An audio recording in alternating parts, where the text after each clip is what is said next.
alegre a ti, Señor. Amén.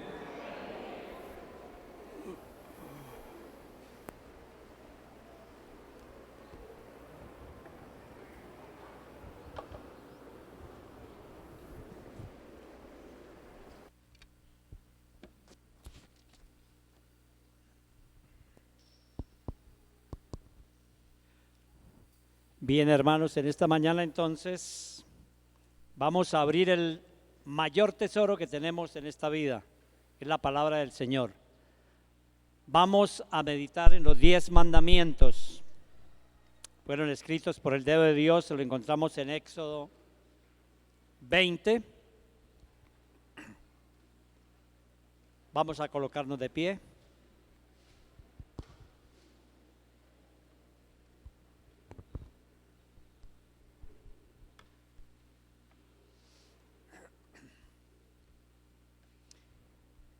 Y habló Dios todas estas palabras diciendo: yo soy Jehová tu Dios, que te saqué de la tierra de Egipto, de casa de servidumbres. No, primer mandamiento: no tendrás dioses ajenos delante de mí. Segundo mandamiento: no te harás imagen ni ninguna semejanza de lo que esté arriba en el cielo, ni abajo en la tierra, ni en las aguas debajo de la tierra. No te inclinarás a ellas ni las honrarás, porque yo soy Jehová tu Dios, fuerte y celoso, que visito la maldad de los padres sobre los hijos hasta la tercera y cuarta generación de los que me aborrecen, y hago misericordia a millones, a los que me aman y guardan mis mandamientos. Tercer mandamiento: no tomarás el nombre de Jehová tu Dios en vano, porque no dará por inocente Jehová al que tomare su nombre en vano.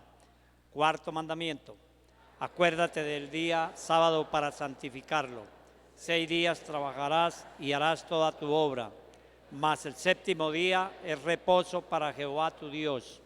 No hagas en él obra alguna, tú, ni tu hijo, ni tu hija, ni tu siervo, ni tu criada, ni tu bestia, ni tu extranjero que está dentro de tus puertas. Porque en 6 días hizo Jehová los cielos y la tierra, el mar y todas las cosas que en ellas hay, y reposó en el séptimo día. Por tanto, Jehová bendijo el día de reposo y lo santificó. Quinto mandamiento: honra a tu padre y a tu madre, para que tus días se alarguen en la tierra que Jehová tu Dios te da. Sexto mandamiento: no matarás. Séptimo mandamiento. Octavo mandamiento. Noveno mandamiento: no hablarás contra tu prójimo falso testimonio. 10º mandamiento: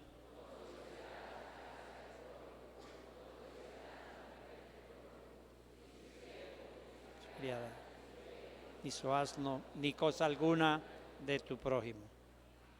Dios bendiga su palabra. Pueden sentarse.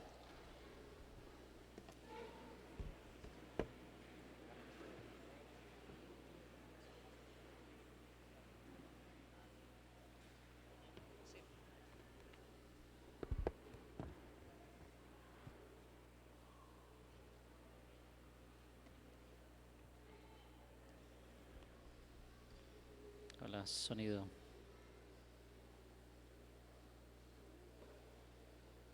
Cada vez que estoy detrás del púlpito y frente al público, especialmente en ocasiones como estas, donde hay de por medio mucho, pienso en la responsabilidad que Dios confía al predicador, en ser el portavoz. Y no es fácil, hermanos, tomando en serio ser portavoz de Dios. El mensaje para el día de hoy tiene ese título, como ustedes lo ven en las pantallas: Fe a prueba de todo. Y quiero saludar a nuestros amigos y hermanos quienes en diferentes partes del mundo están conectados a esta hora, participando de la adoración junto con nosotros y listos también y prestos para escuchar la palabra, como ustedes el día de hoy.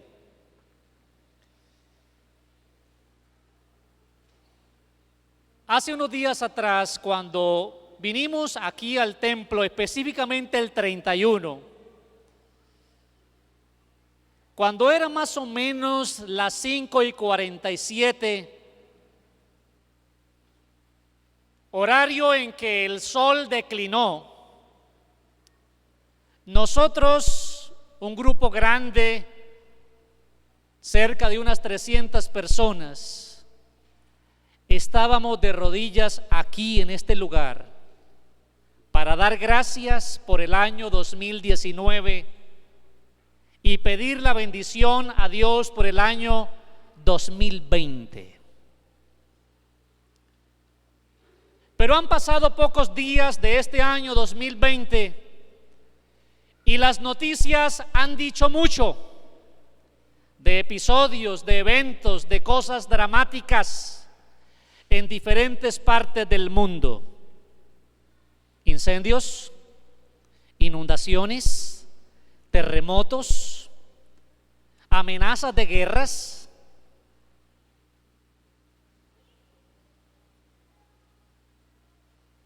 Pero aparte de eso,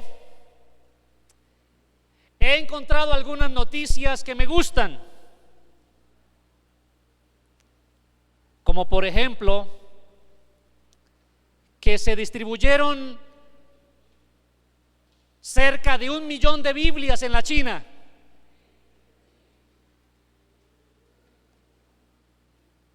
Que en una penitenciaría del Brasil se bautizaron más de 100 presos.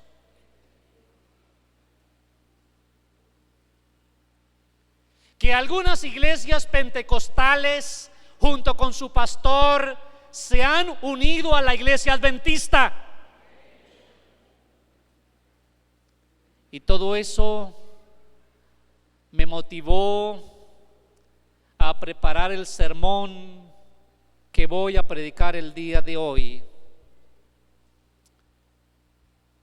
pensado en medio de la naturaleza y en medio de la vacación. Vinieron a mi mente los pensamientos que luego tuve que empezar a ordenarlos y a darle la estructura homilética para el día de hoy. Así que, hermanos, alistémonos para la prédica de esta mañana. Fe a prueba de todo. Cuando escuchan esta frase, cuando ven esta frase en la pantalla, ¿qué piensan? ¿Qué piensan, hermanos? Cuando ven esa frase allí, fe a prueba de todo, ¿qué piensan?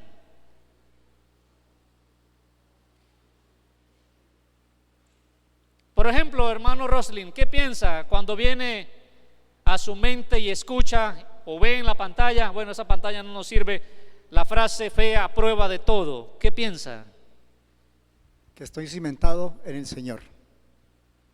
Que está cimentado en el Señor. La siguiente pregunta tiene que ver con esta, la primera. ¿En quién piensa? ¿Piensa en sus hijos? ¿Piensa en su esposo? ¿Piensa en Dios?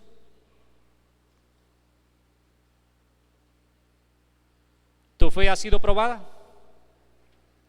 Navarrete, ¿tu fe ha sido probada? Sí, varias veces. Hermano Mesías, ¿tu fe ha sido probada?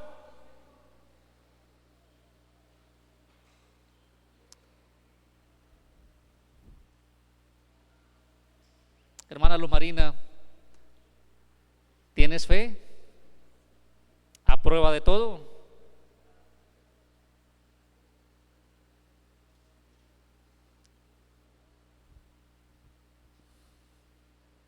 fe a prueba de todo. Una de las cosas, doctor Jonathan, familia, que va a permanecer y que no se va a acabar es la fe. Todo lo demás se va a acabar, incluyendo las profecías. Y el ser humano entrará en una desesperación, no solamente por el calor que vendrá sobre la tierra, por el recalentamiento global, por el deshielo y algunas otras situaciones climáticas. Y en medio de su desespero se acabará para algunos las ganas de ir a los templos. Porque los templos, a menos que tengan clima, como dicen en México, estarán así como este templo hoy, calurosos.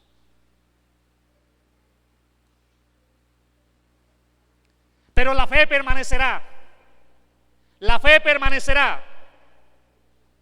Y querida iglesia, la Biblia menciona, y voy a mencionar rápidamente la fe de algunos hombres y de algunas mujeres,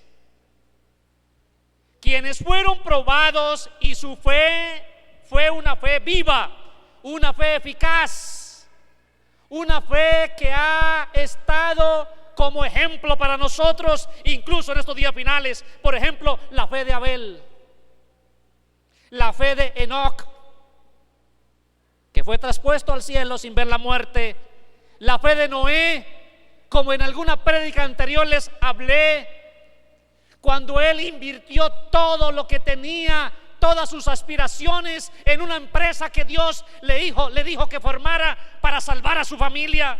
La fe de Abraham, por ejemplo, la fe de Sara, la esposa de Abraham, la fe de Jacob, la fe de José, un joven él cuando fue vendido por sus hermanos, la fe de Moisés, un líder de los grandes líderes que la Biblia menciona, la fe de Josué, otro joven, la fe de una mujer que había vendido su cuerpo durante mucho tiempo, la fe de Rahab,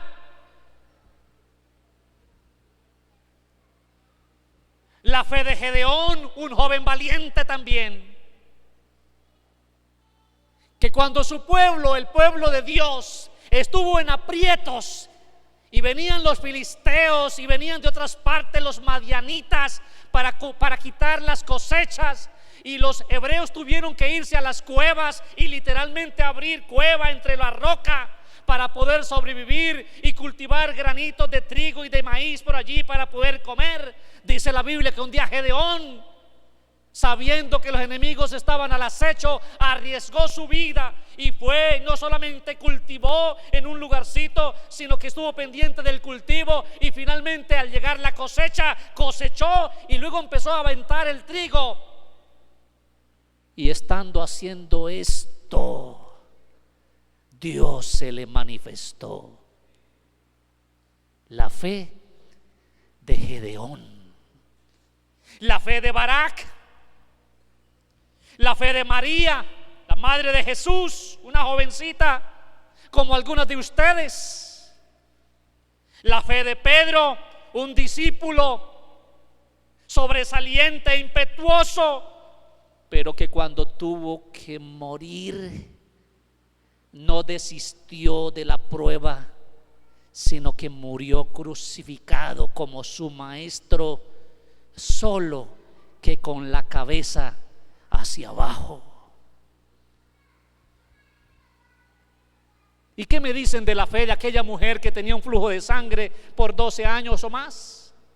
¿Y qué me dicen de la fe del ladrón que se arrepintió en el último minuto o en los últimos minutos de su vida, porque pasó ese día y no murió el hombre, murió al otro día? ¿Qué me dicen de la fe de Juan el Bautista? Estaba en la cárcel y esperaba la visita de Jesús. Y Jesús no fue a visitarlo. No fue. Pero Juan mantuvo su fe. Y cuando le comunicaron que iba a morir de un hachazo en su cabeza, el Bautista estuvo dispuesto a morir. ¿Qué fe la de Juan? ¿Qué fe la de Juan, profesor Helio, profesor Eloína? ¿Qué fe de la mujer sirofenicia que tenía un problema familiar con su hijita? Y cuando ésta estaba enferma y la sirofenicia supo que Jesús estaba por allí, fue y lo buscó. En una de las pocas veces que Jesús fue a territorio extranjero, y Jesús le dijo: no es lícito echarle el pan de los hijos a los perros. Y la mujer le dijo: pero aún los perritos comen de las migajas de sus amos. Qué fe la de esta mujer. Tanto que Jesús dijo, Angélica, que en Israel no había encontrado gente con tanta fe como la de esa mujer. ¿Y qué me dicen de la fe de Pablo? ¿Qué me dicen de la fe de Jesús?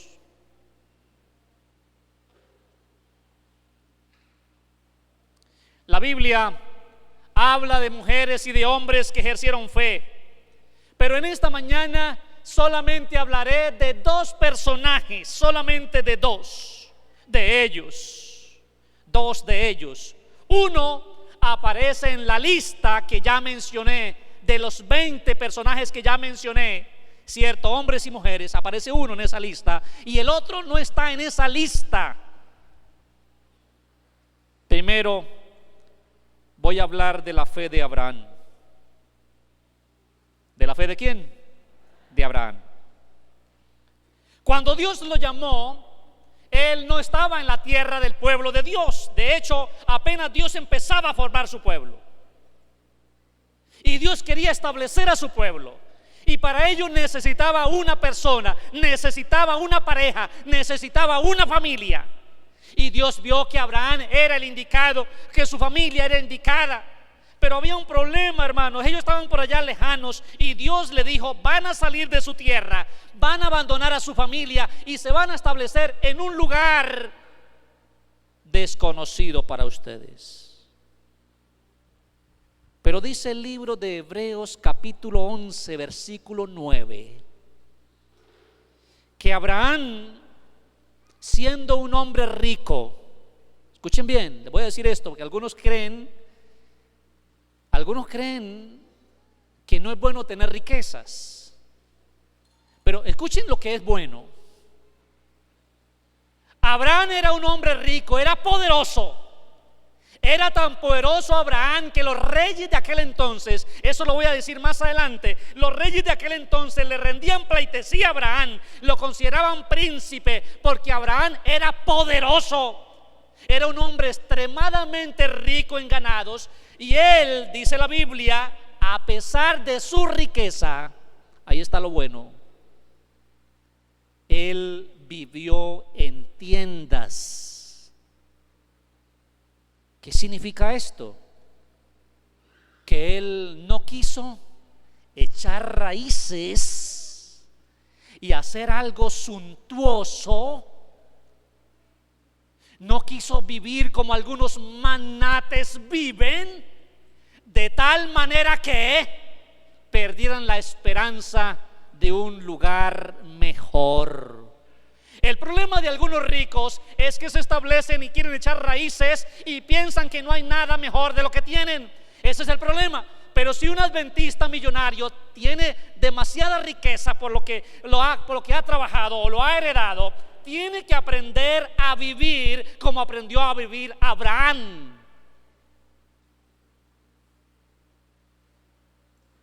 Esa es la clave.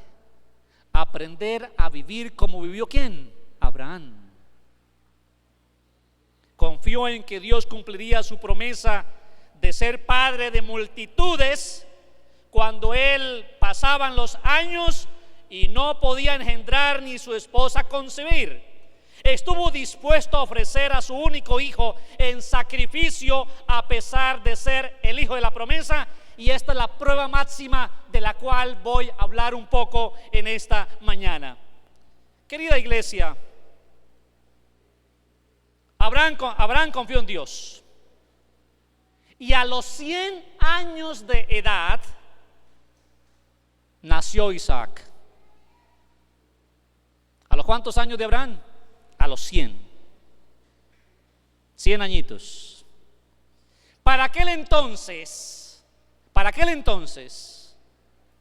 la gente ya no vivía tanto como viviera Adán.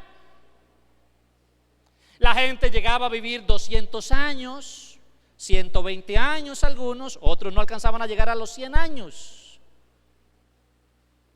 Por lo tanto, tener 100 años en aquella época, Carol, ya era sinónimo de senetuk,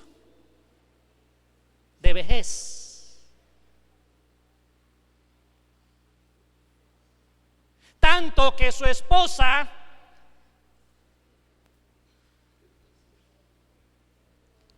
quien era una mujer también cercana a los 100 años,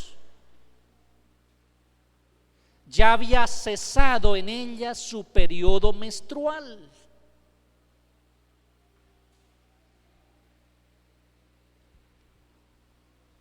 El niño nace en unas condiciones milagrosas, hermano Solano.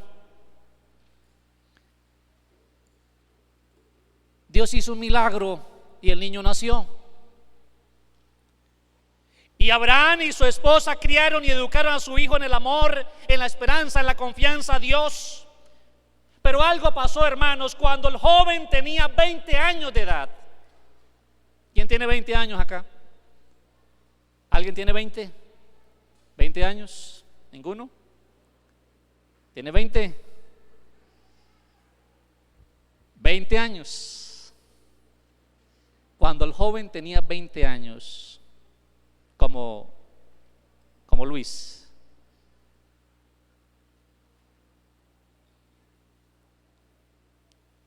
Dios le dijo a Abraham que debía sacrificarlo. Venga, José Luis, tienes 20 años, ¿verdad? No parece que tuviera 20, hombre. Cuando Isaac tenía 20, Dios le dijo a Abraham que debía sacrificarlo.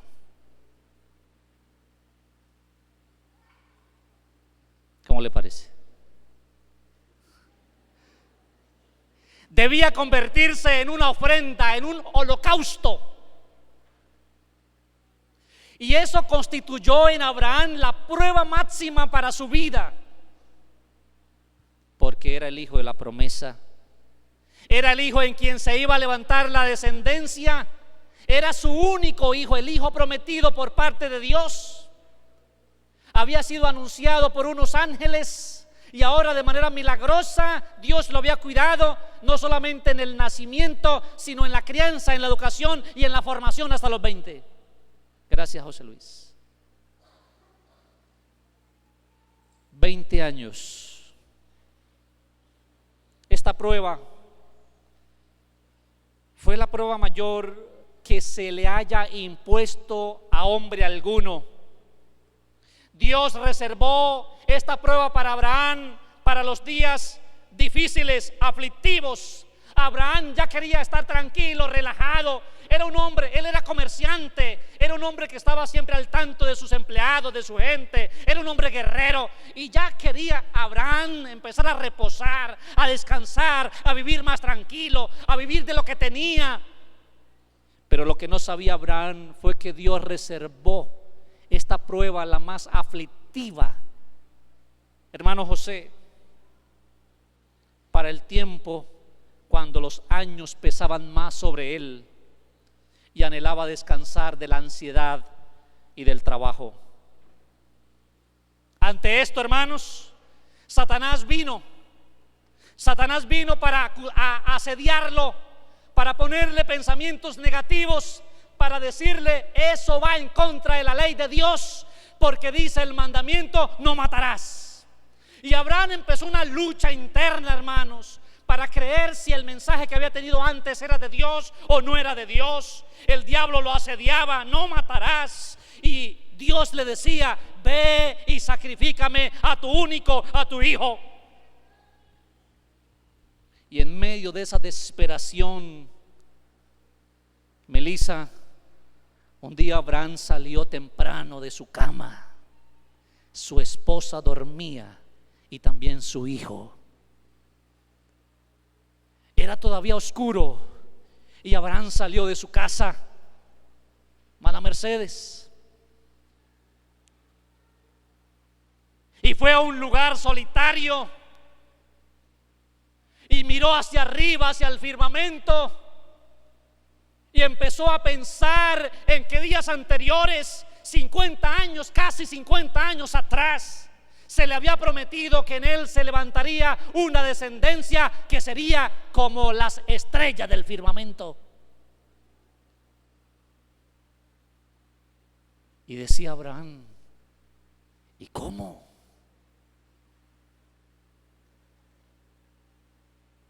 ¿Cómo?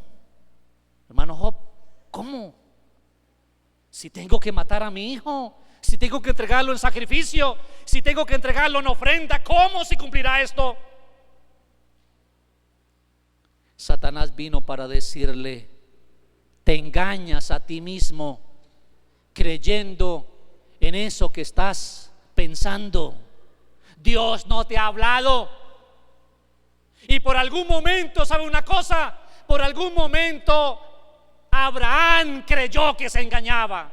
Por algún momento Abraham creyó que no estaba en lo correcto. Abraham trató de alucinar, trató de llegar a ese estado mental de agotamiento, de no saber cuál era la realidad. No fue fácil. Y después de unas cuantas horas, tal vez cerca de 2 horas, angustiado y afligido, se arrodilló y oró como nunca antes había orado. Oró como nunca antes había ¿qué? Orado. Entregó su alma al Señor, lloró profusamente y le dijo al Señor: ¿por qué esto a mí? Eso le decía a Abraham. ¿Por qué? ¿Por qué?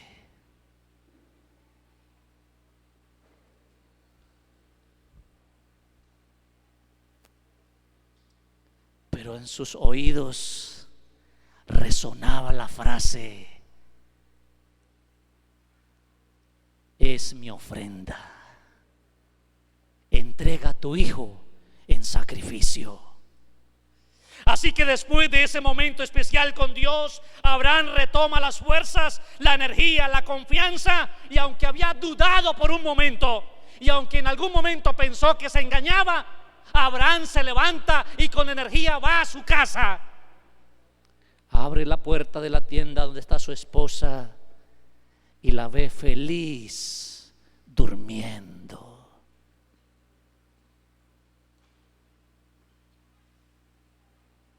¿Le cuento?, pensó Abraham. ¿Y qué tal que si le cuento y ella se aferra a su hijo y no permite que vaya conmigo? Luego va, hermano Ríos, a la habitación de su hijo, ese joven que había llegado ya a su edad fuerte, un joven enérgico, un hombre sano, y también lo encontró dormido.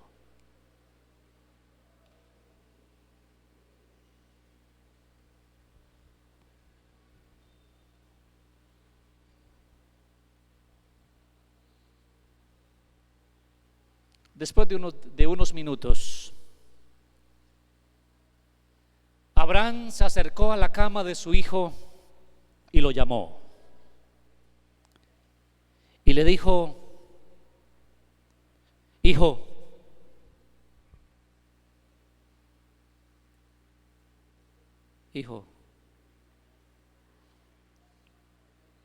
ven conmigo a ofrecer un holocausto.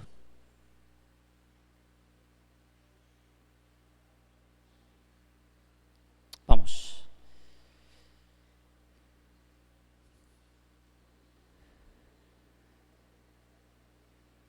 No era la primera vez que Abraham le decía a su hijo esto, no era la primera vez.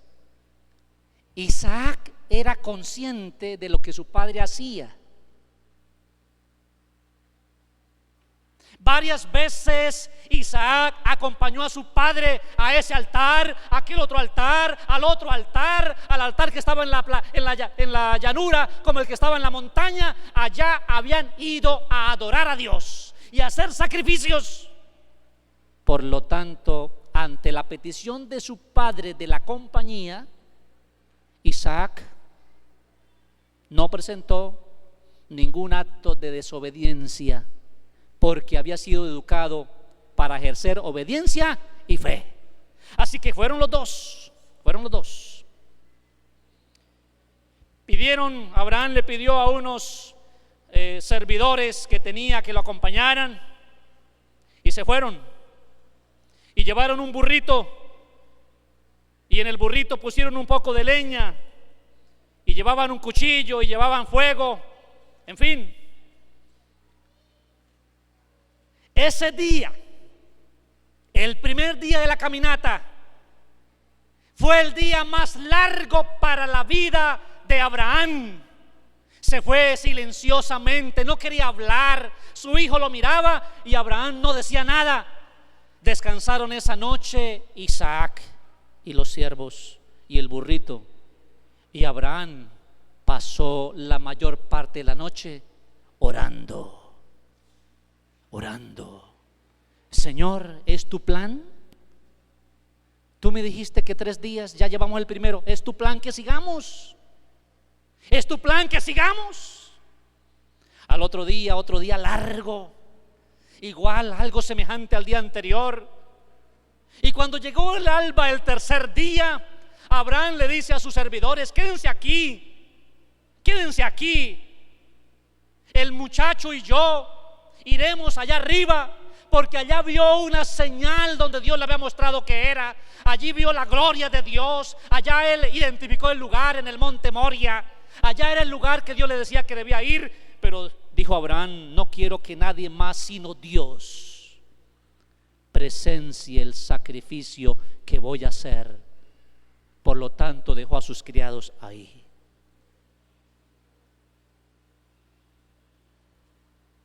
Cuando iban subiendo por allá la montaña, bajemos y volvemos, ahora subamos acá. Iban acá subiendo. Cuando iban subiendo, de repente el muchacho le dice: ¿dónde está el cordero?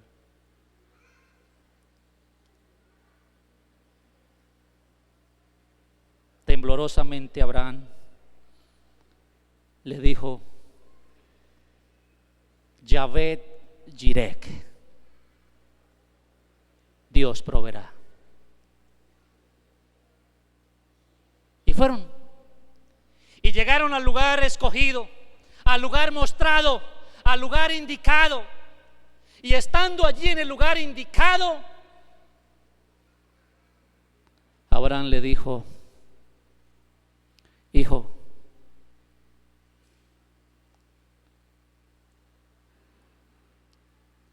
tú eres el elegido. Tú eres el elegido.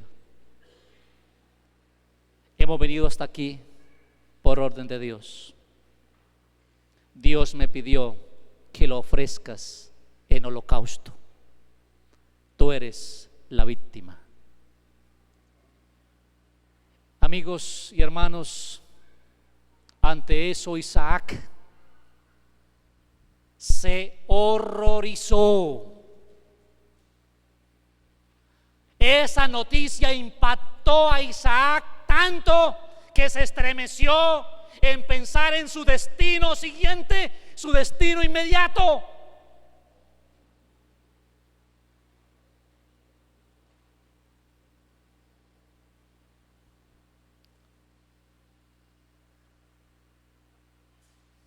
Y luego padre e hijo construyeron el altar, pusieron la leña,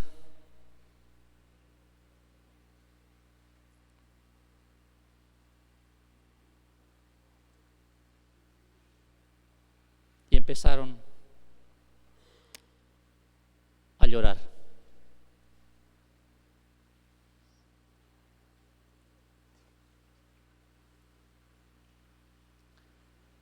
Después de llorar, se abrazaron.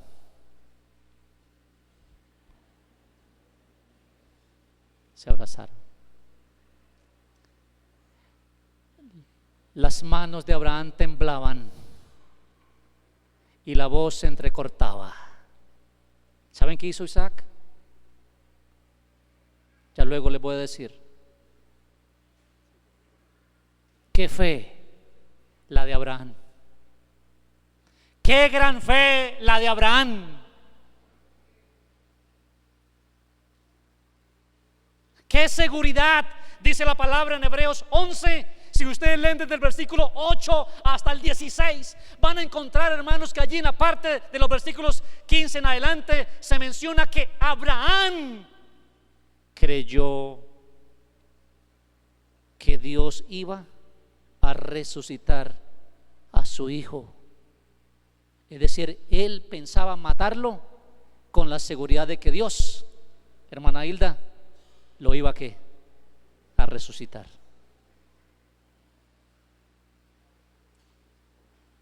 Gracias, Joan. Sí. ¿Qué fue la de Abraham? ¿Han tenido una prueba como esa ustedes? No la tienen ni la van a tener, porque ya les mencioné que la prueba más difícil impuesta a un ser humano fue dada a Abraham. Ahora miremos la fe de Isaac, el muchacho. Proyectemos allí en la pantalla la fe de Isaac. Este es el otro personaje. Era un joven, como ya ustedes escucharon, ¿de cuántos años? 20. Creció en una familia rodeada de prosperidad y de honor. Todo lo tenía, pero también sabía y era consciente de la existencia de Dios. Prosperidad y honor, en medio de esa familia creció Isaac. Los reyes de aquella tierra honraban a su padre como un príncipe poderoso. Era amado Isaac en su casa, era la luz y alegría para Sara. Era un joven lleno de inocencia. Era un joven heredero de la bendición prometida. Era un adorador continuo, como lo mencioné hace un momento, en los altares que su padre había levantado. Era un joven obediente, había aprendido el valor de la obediencia. Fue elegido ¿para qué? Para el holocausto. Fue elegido para el holocausto.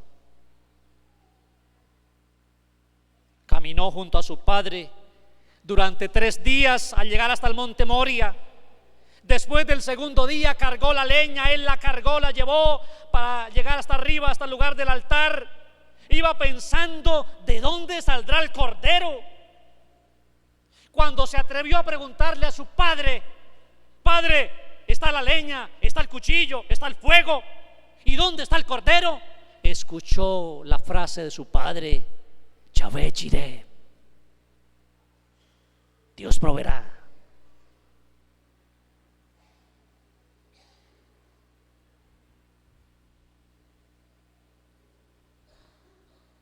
¿Qué fue la de este muchacho?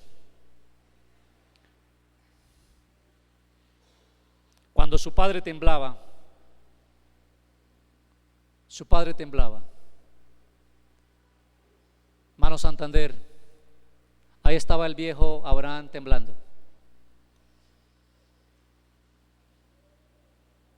¿Saben qué hizo Isaac?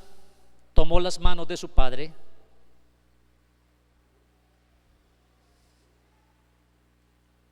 y le ayudó a atar las cuerdas con las que normalmente se ataba a los corderos. Y la cuerda debía atarse al altar. Tenía que estar atada al altar, para que luego, cierto, la cuerda enrollara o amarrara a la víctima. Y como Isaac veía que su padre no era capaz de atar la cuerda al altar, tomó sus manos débiles y temblorosas y ayudó a atar las cuerdas en el altar. Y luego, como ya lo mencionamos, se dijeron las últimas palabras, lloraron profusamente, se dieron el último abrazo, se calmó, no ofreció resistencia. Ya saben ustedes que pudo haber escapado, era un joven, su padre estaba veterano. Miró a su padre sufriente y con ternura trató de aliviar su dolor. De manera sobria, como lo hacían los corderos. Estos días, allá en medio del lugar donde estaba, una tarde en una riachuelo cerca de Simacota, Santander, un día que fuimos a un lugar allí para disfrutar de unas aguas cristalinas, nos encontramos con un rebaño de corderos. Y entonces mi hija dijo: yo quiero tocar a un corderito. Así que me acerqué a la manada, al rebaño más bien, y agarré uno de una pata. Y luego lo puse en mis brazos y lo llevé a mi hija. Qué fácil, cierto, es el manejo de los corderos. No ofrecen resistencia, y si la ofrecen es mínima. Isaac, de manera sobria, silenciosa y con una confianza única de los jóvenes, se acostó sobre la leña. Hermana Yulán, se acostó sobre la leña. Imagínense la escena, Mauricio, imagínense la escena. El joven acostado sobre la leña, el altar estaba construido. No solamente debía ser degollado, debía ser quemado, era holocausto. Qué fe la de este muchacho.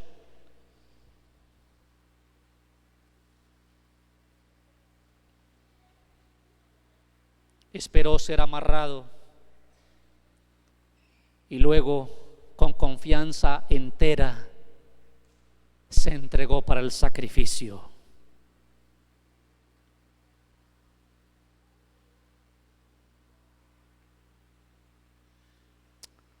Abraham tomó el cuchillo y cuando estaba con el cuchillo en su mano, a punto de ponerlo en el cuello para el degüelle,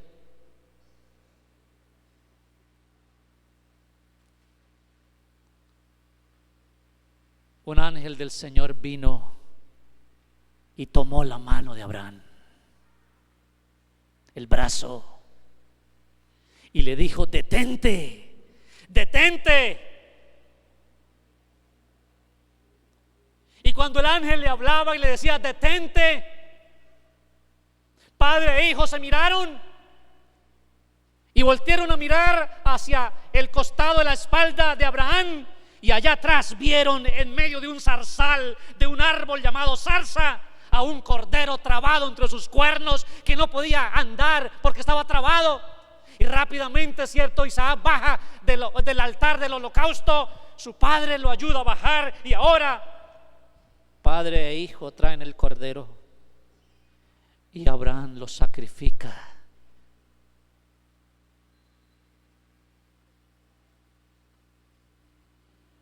¿Qué fe la de Isaac? Lenin, debes prepararte para tener fe como la tuvo Isaac. Como la tuvo Isaac. Qué fe, qué grande fe la de estos dos hombres. Un hombre veterano, un hombre joven. Qué profunda fe la de Abraham, veterano. Por lo tanto, hermanos, esta mañana tenemos aquí gente que ya tiene más de 50. Y algunos dirán, ya pasamos por todas las pruebas. No se confíen, es posible que le lleguen pruebas después de los 50.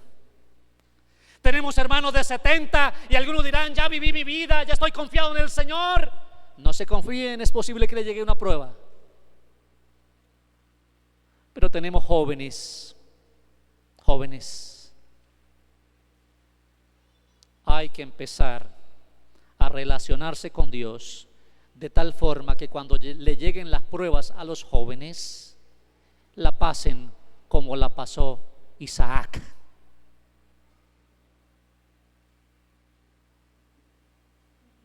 A mí me preocupa que algunos a veces no pasan la prueba más chiquita.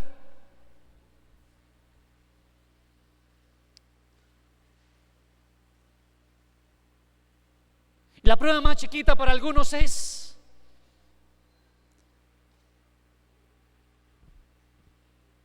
que el hermano fulano no me saludó en el templo. El hermano no me saludó. Yo no vuelvo a la iglesia. A mí nadie me quiere en la iglesia. No me saludó el hermano fulano de tal. Imagínense.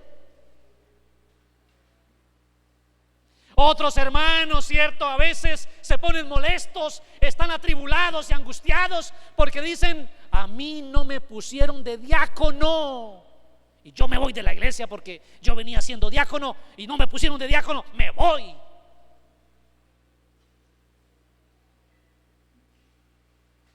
¿Qué tal, hermanos, si fueran probados como fue probado Abraham?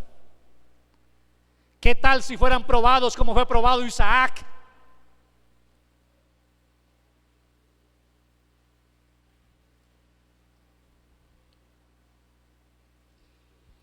Queridos padres, la fe se puede enseñar a los hijos a través de la obediencia completa a Dios. La fe siempre será puesta a prueba. La fe no es algo estático, no es algo que está allí. La fe es dinámica. La fe es puesta a prueba casi todos los días.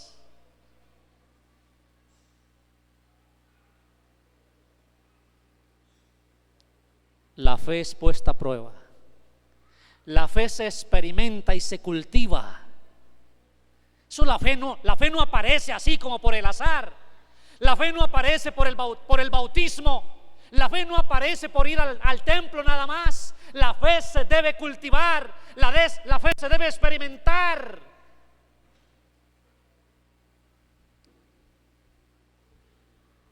La fe permanece, ya ustedes saben, y conduce a la salvación.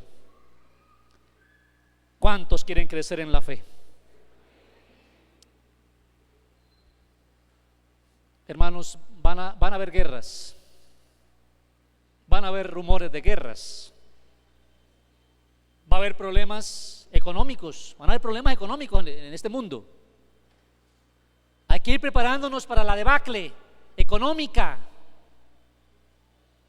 Va a haber problemas con el agua, hermanos. Va a haber tal vez guerra por el agua.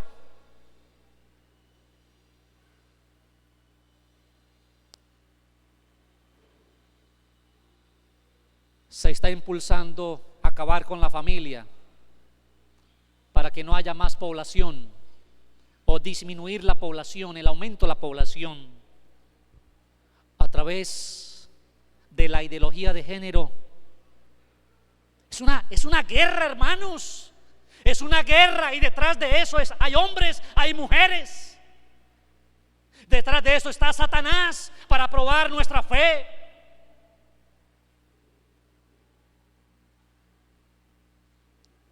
Se necesita de fe genuina para los tiempos finales.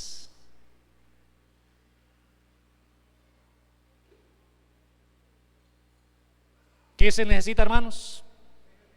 Fe genuina. Yocabet. Fe genuina para los tiempos ¿qué? Finales.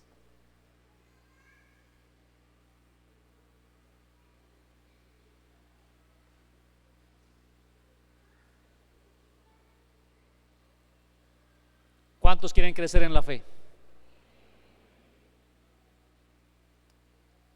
¿No los asusta que tal vez vengan pruebas?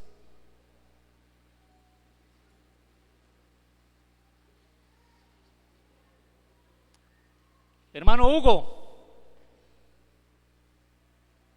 la Biblia dice que sin fe es imposible agradar a Dios.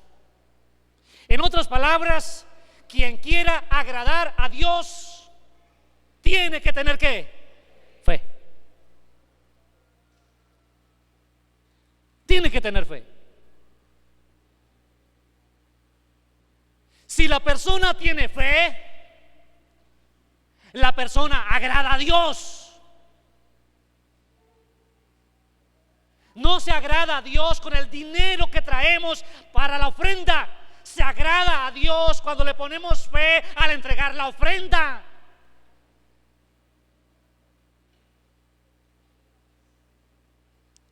No agradamos a Dios al ir a dar un estudio bíblico. Agradamos a Dios cuando vamos con fe a dar el estudio bíblico, creyendo que esa persona se salvará.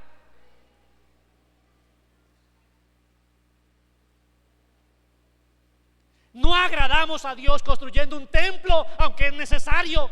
Agradamos a Dios cuando lo construimos por fe, aun cuando no haya recursos, por fe. Así agradamos a Dios. Sin fe es imposible agradar a Dios. En otras palabras, uno de los grandes ingredientes, hermano Fernando, que debe tener el cristiano es el ingrediente de la fe. Un poco de fe, un poco de amor y un poco de ¿qué? Esperanza. Amor, fe y esperanza. Lo demás se va a acabar, pero permanecerá la fe, la esperanza y el amor. Jesús dijo: estas cosas os he hablado para que en mí tengáis paz. En el mundo tendréis aflicción, pero confiad. Dijo Jesús: confiad, yo he vencido.